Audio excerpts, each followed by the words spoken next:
patriarchy and other oppressive systems are very good at one thing, and that is convincing people that they have to comply, that they are powerless. This is one of the major themes in Birthright of Scars by Laurisa Brandt. This is a duology, but the story is a continuous arc. Book 1 also ends in a cliffhanger, so in order to classify this as romance, I have to consider them in conjunction. But the author does label it as romance, and I think it works if we just consider these in conjunction. This is a slow burn enemies to lovers that I would describe as Robin Hood meets Tron meets Black Widow.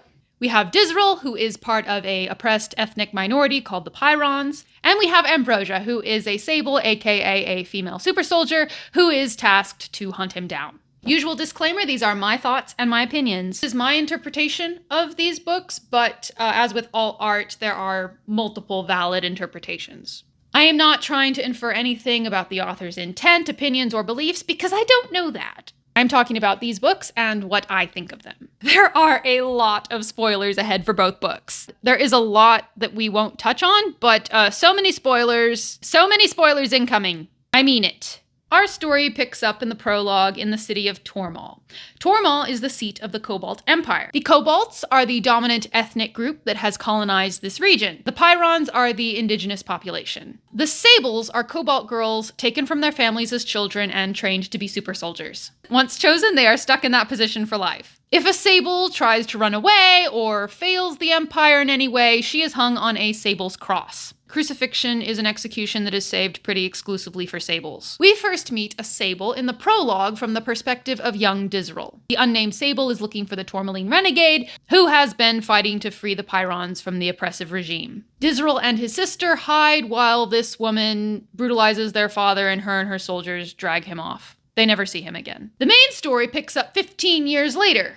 We learn that the original Tourmaline renegade disappeared shortly after Disel's father was dragged off to a labor camp, and things have gotten even worse for the Pyrons since. They are required to always wear white. They have limits on the number of children they can have. Most of them can't find employment or housing. We find out that Disel and his sister were taken in by a Cobalt woman, Miss Mazalin. She raised them after they were orphaned, helped them get documents, and basically integrate into society as much as they could. I interpret it as Mazalin was an escaped Sable, though it's never explicitly said. Disel says at one point that he met a former Sable, but there are no former Sables because the position is for life. Ambrosia and the other Sables at one point are talking, and they say there's rumors a Sable escaped once. This would explain why Disel seems to know so much about Sables and why he is so patient with Ambrosia when he first meets her. Either way, his benefactress has since been unalived, so we don't get her side of the story. But I am going to assume Mazalin was an escaped Sable. If true, her personal decision to not comply with the Empire has a ripple effect that ends up leading to the downfall of the Empire. Years later, but it does happen. I really love this idea of how just one woman, just one person refusing to comply has this ripple effect. I think that is the central theme of the whole story. There's this one line from Disel that says,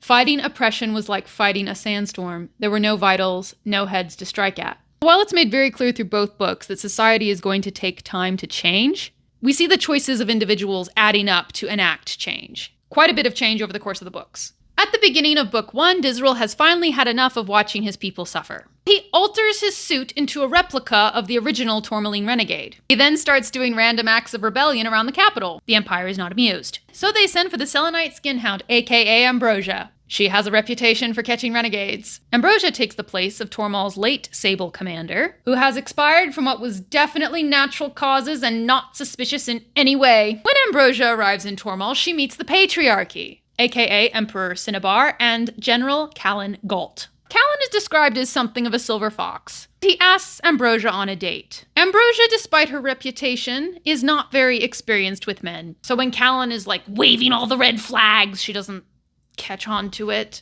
She's also just a little blinded by her desire to be loved. She wants a permanent relationship. Sables are technically allowed to have relationships, but pregnancies are forbidden and the Empire is always going to come first, so most men aren't willing to commit long-term to a Sable. Sables have a really big reputation of promiscuity, a lot of stigma around them. Ambrosia speaks to this a little bit. Even if a Sable remains a virgin for life, the uniform is a scarlet stain on her breast. The prophecy fulfills itself once she rationalizes she may as well reap the pleasures of the label she's forced to bear. And once she does that, why not make money? It's not like we're paid for our service the way your soldiers are. Sables are not given wages like the male soldiers are. Work is one of the few ways that they can actually have an income, beyond the very small allowance that the Empire gives them. Callan turns out to be a garbage human to no one's surprise. Their date ends when he tries to force himself on her. And even though Ambrosia is part of the military command structure herself, she decides that she can't report him because nobody's going to believe her.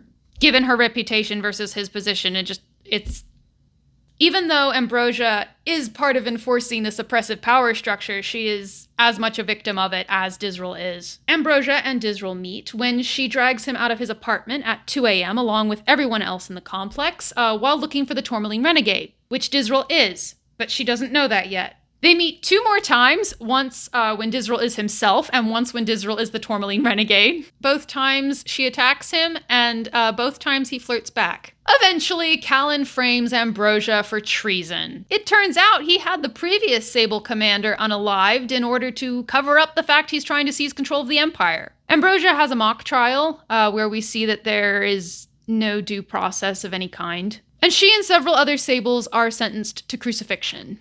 Even though Disel and Ambrosia are very much enemies at this point, Disel knows she didn't do it, and he feels really bad for her. So he does his Tourmaline Renegade thing and publicly broadcasts evidence that Callan was actually the one who committed treason, thus saving Ambrosia's life. Callan is then forced to flee. Disel meets Ambrosia as himself on a train while she is hunting Callan. The train is sabotaged and Disel ends up saving her life 2 more times, and Callan is dealt with. Ambrosia is rightly impressed with this random Pyron guy and feels bad about being racist to him before. One thing leads to another and Ambrosia and Disel start dating, which isn't technically against the rules.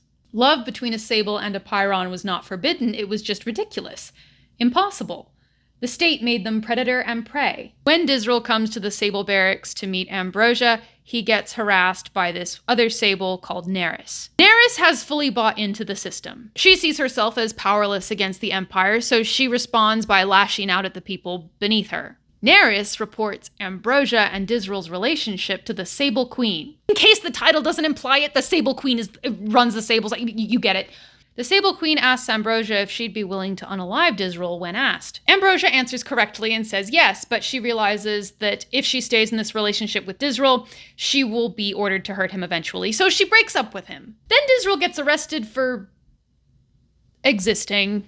Thankfully, his secret identity is still a secret. And Ambrosia is upset, but she still tries to help him without upsetting the system. So he gets sent to the Pyron sector, which is really just a labor camp. Ambrosia tries to send him to a less bad portion of the camp, but it is still very bad. Luckily, Disel gets rescued by his friends, the rebels. Shortly after, Ambrosia shows up at the Pyron sector trying to find Disel. We realize that there are soldiers and guards working in the Pyron sector who don't like what's happening, and they are trying to mitigate what's happening. But like Ambrosia, they are still scared to go directly against the Empire, so the difference they make is very small. Disel's record has disappeared and he is assumed deceased. When she thinks that she's lost Disel, Ambrosia finally realizes that her trying to appease this corrupt system is not going to work. Disel's apparent demise was her fault. Fear had kept her from accepting that, even as a Sable, she still possessed inherent volition, human self-will, and as much of it as any other citizen, politician, or soldier. There was no more denying it. Baby girl finally gets it. And she stops using the Nuremberg defense. Shortly after this, Neris tattles to the Sable Queen about Ambrosia's crisis of conscience. So they set up a test of loyalty where she is supposed to unalive a nameless Pyron family. Ambrosia refuses. The Pyrons are still executed, but not by Ambrosia. She does get sentenced to death again. Disel rescues Ambrosia, but he gets captured in the process. Ambrosia finally learns that Disel and the Tourmaline Renegade are the same person. She feels awful. Disel is then sentenced to public crucifixion, the same thing he saved Ambrosia from. Ambrosia shows up the day of his execution with no plan. She gets in through the Sable barracks and she runs into her friend Phaedra. Phaedra has the line that really encapsulates this topic in the whole series. This is the line that got me thinking about this topic in these books. The only reason we're in this prison is because we keep ourselves here. We perpetuate our own pain. We take free girls and teach them to police their own prison. The patriarchy didn't put us here. Men aren't the gatekeepers of the Sable Code, we are. So Phaedra has figured out that the oppressive power structure that is oppressing the women, specifically the sables, can't survive without the sables going along with it. Every girl needs a bestie who would drive the getaway chopper when they go to commit treason against a despotic regime. And Phaedra is that girl for Ambrosia. They take the unconscious Disel off the cross, and Phaedra takes Ambrosia and Disel out into the woods. Phaedra knows that if she doesn't go back, Neris and the Sable Queen are going to hurt their friend Olia. So she goes back. Ambrosia takes Disel, who's still unconscious, back to the rebels, and it is rough. Like, the author does not pull punches when describing the effects of crucifixion on his body. But a few months pass, and Emperor Cinnabar is having a bad time. Turns out there were a lot of important people at Disel's execution, and they became collateral damage during Phaedra and Ambrosia's rescue. So Cinnabar's government has been destabilized, he was humiliated on national television, and he is taking it very personally. Cinnabar turns up with a band of sables, including our girl Phaedra, our girl Olia, and Neris, aka Regina George. Disel is still pretty messed up, but he fights Cinnabar and he wins. Neris steps up to take out Disel, but Olia intervenes, so Neris unalives her. It's sad. But Phaedra, coming in clutch once again, finishes Neris. So now Disel, Ambrosia, Phaedra, and a bunch of other sables are just there, in the woods, with the bodies of 2 sables and the emperor who had no heirs. And they're like, anybody want to go liberate a labor camp? I am heavily truncating the timeline and leaving out many details. The central theme of this story is that good people were too afraid to challenge the system, so the system stayed in place. As soon as ordinary people chose to opt out, Disel, Ambrosia, Phaedra, other characters in the story, the corrupt system imploded.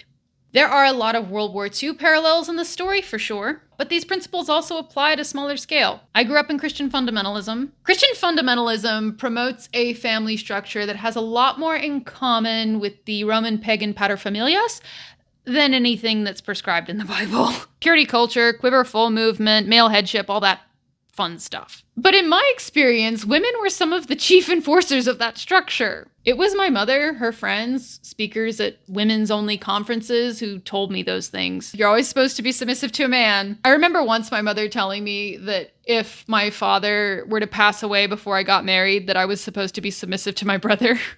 I love my brothers, but that's not gonna happen. Most of the time when I see patriarchy depicted in books, it's talking about that type of patriarchy. One where women are regulated to wife and mother. Patriarchy can also look like forcing women to act like toxic men. We see this a lot in corporate America, because our work culture was established by a patriarchy. It's why our maternity leave is so pathetic, and why our work culture is so hostile to childbearing. It is just as misogynistic to tell a woman she has to be a wife and mother as it is to tell her she cannot be a wife and mother. Both are bad, because in both cases you're trying to control women. Women have a lot more power than we think we do, especially here in the Western world. Women make 80% of purchasing decisions here in the US. If we wanted to, we could put any business out of business. In 1975, Icelandic women went on strike for a whole day, and the country basically ground to a halt. In the words of General James Norman Mattis, never believe you're impotent, always choose how you respond. I am mildly obsessed with these books, in case you hadn't noticed. Just a bit. They've been my hyperfixation for the past few weeks. 10 out of 10 from me. I'll probably talk about them again. Anyway, let me know which of these topics you'd like me to explore next. Love you.